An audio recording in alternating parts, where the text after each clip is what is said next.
trabalho 6x1 em Jaraguá e se a senhora votar contra, vai perder 5 votos na minha casa. Bom, não trabalho sobre pressão política, eu faço o que eu acredito, o que eu acho certo. Infelizmente, se é que você votou em mim, eu votaria em mim, porque o povo que vota em mim gosta de trabalhar, e principalmente quem mora em Jaraguá é muito a favor de trabalhar.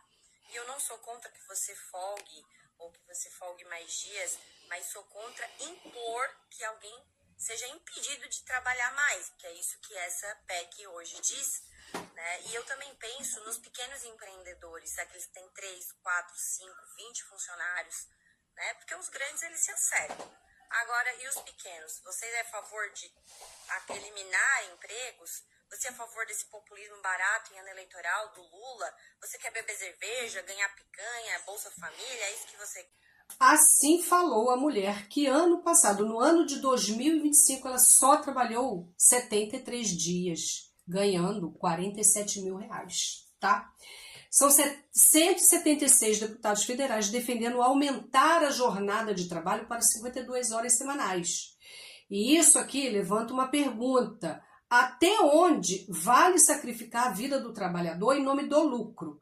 Porque o Brasil já tem aí, ele foi construído, o nosso país, ele foi construído sobre uma lógica cruel de exploração durante mais de 300 anos, 350 e pouco, eu arredondo para 400, tá? São 400 anos de escravidão. Pessoas eram tratadas como máquina de reprodução contínua. Não existia descanso digno, não existia limite de jornada, não existia o direito ao próprio tempo. O corpo humano da pessoa pobre, escravizada, ele era visto apenas como uma ferramenta econômica. É claro que o Brasil de hoje não é a mesma daquele período, mas para essas pessoas, o passado é local de permanência e não de referência. Mas aí é que surge a proposta que normalizam jornadas cada vez mais exaustivas. Muita gente enxerga uma permanência simbólica, né, dessa mentalidade e a ideia de que o trabalhador vive para produzir. É isso que acontece. E isso não acontece por acaso. A escravidão acabou oficialmente, mas a desigualdade estrutural permaneceu. Sem reforma, sem uma equiparação, uma equidade social, sem uma reparação educacional, sem uma distribuição de oportunidade, o país manteve a sua elite econômica exatamente no mesmo lugar. A elite não mudou. O dinheiro não mudou de mãos. E eles encaram o direito trabalhista como um obstáculo ao lucro. Os defensores do aumento da jornada de trabalho, eles usam palavrinhas como competitividade, é uma necessidade econômica, mas e o pequeno empresário? Será mesmo? Será que é isso mesmo o discurso deles? Trabalhar mais e viver menos? É isso que eles querem para a população? Diversos países com alta qualidade de vida e muita produtividade, eles mostram justamente o contrário. Qualidade de vida, descanso, saúde mental e valorização do trabalhador, eles geram um melhor resultado. Melhor resultado econômico, melhor resultado social. Trabalhar até a exaustão não significa produzir melhor, nem produzir mais. Hoje, existe aí uma nova consciência social. As pessoas falam, conhecem e entendem sobre burnout, ansiedade, depressão, equilíbrio entre a vida e o trabalho. O descanso, ele deixou de ser tratado como um privilégio e passou a ser entendido como dignidade humana. Por isso, quando propostas como essa aí, elas aparecem, a reação aí da população é automática, é imediata. Porque muita gente sente que existe uma tentativa constante de empurrar aí o trabalhador brasileiro de volta para aquela lógica aí da exploração eterna, da exploração extrema, do limite à exaustão. A discussão não é apenas sobre horas trabalhadas. A discussão é sobre o tipo de sociedade que o Brasil quer construir. é sobre o descanso do trabalhador, é sobre a dignidade do trabalhador. Uma sociedade onde pessoas vivem para trabalhar, que sociedade é essa? Só para sustentar os bonitos. Uma sociedade onde o trabalho deve servir à vida e não o contrário?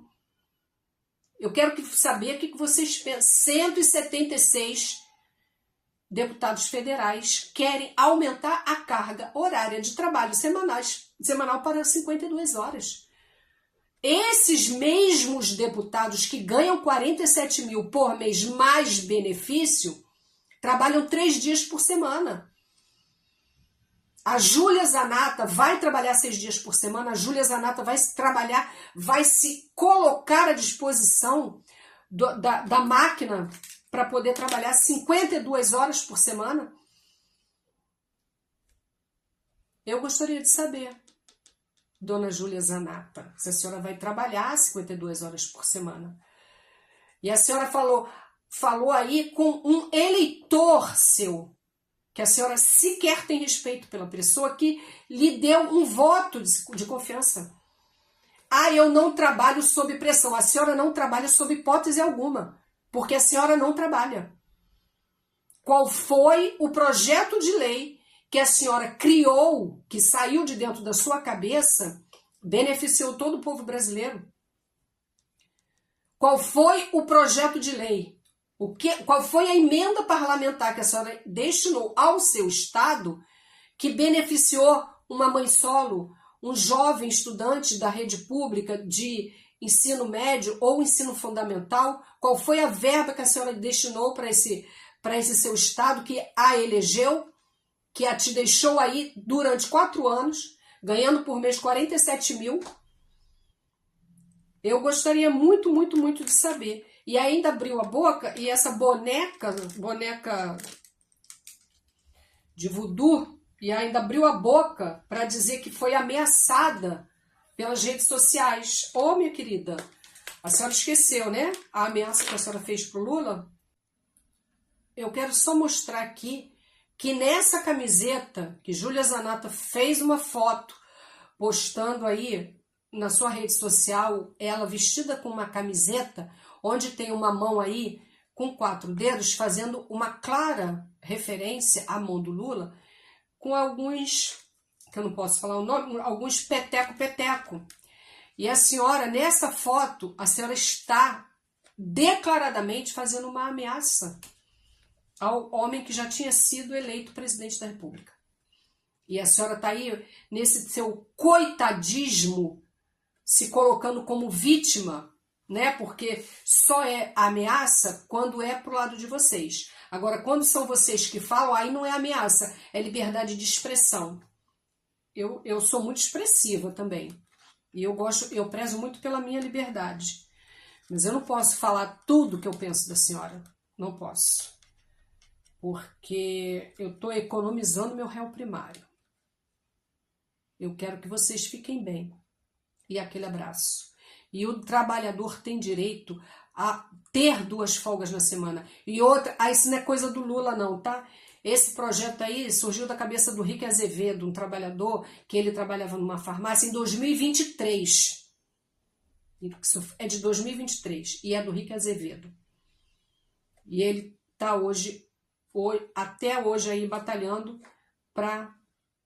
Foi um desabafo que ele fez numa rede social, porque ele trabalhava 6 por 1. E ele saiu aí, falando com todas as pessoas para que isso seja mudado. E isso será mudado. E não vai depender da senhora, porque a senhora não trabalha. A senhora não é trabalhadora. A senhora é uma pelega. A senhora e o senhor de 176, tudo pelego. Pelego. Fiquem bem, aquele abraço.